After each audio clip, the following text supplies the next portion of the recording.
Tagalog, yan ang ating menu for today's video. Magandang tanghali mga ka-El.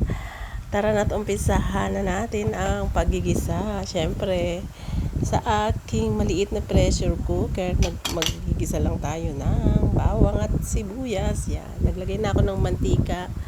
Bagya lang, laging bahagya lang. Tapos medyo marami-rami ang ating bawang. Yan. Medyo palabasin natin ang aroma at maging golden brown para maganda at syempre para masarap. Yan ang ating bawang sa mga late bloomers. Yan. Ayan, late catcher. Yan. Ito na, gisa-gisahin lang natin. And then, pagka nag-golden brown na, pwede na natin ilagay ang ating sibuyas. Yung aking sibuyas ay malkonti lang dahil meron tayong pasibuyas sa huli. Yan. Yan, gusto ko lang meron siyang sibuyas.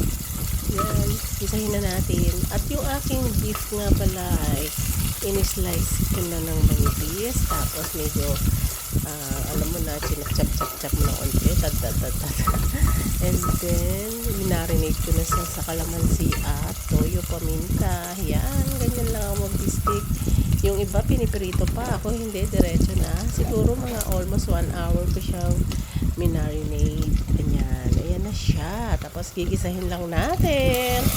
Yan. Pagkagisa-gisa niyan, lalagay lang tayo ng kapalasa at ma-pressure natin. Naglagay din nga pala ako ng isang beef cube na pampalasa. Yan. Para, syempre, pak na pak ang lasa. Yun.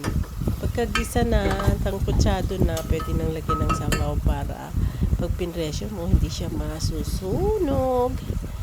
Level lang yung tubig na nilagay natin at kung lang, 10 to 15 minutes ko lang yan i-pressure para lang hindi siya nanlalaban.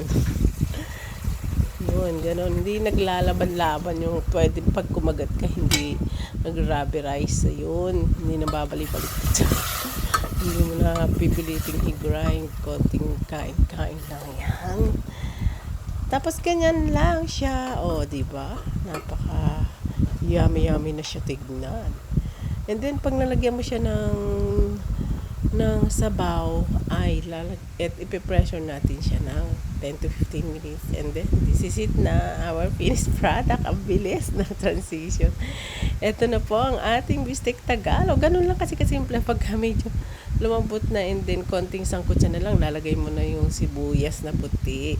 And then hanguin na, serve na with the family. Yan ang ating ulam for today's video. Maraming salamat. Like and share, follow for more. This is your Ma'am Shidals. Thank you very much.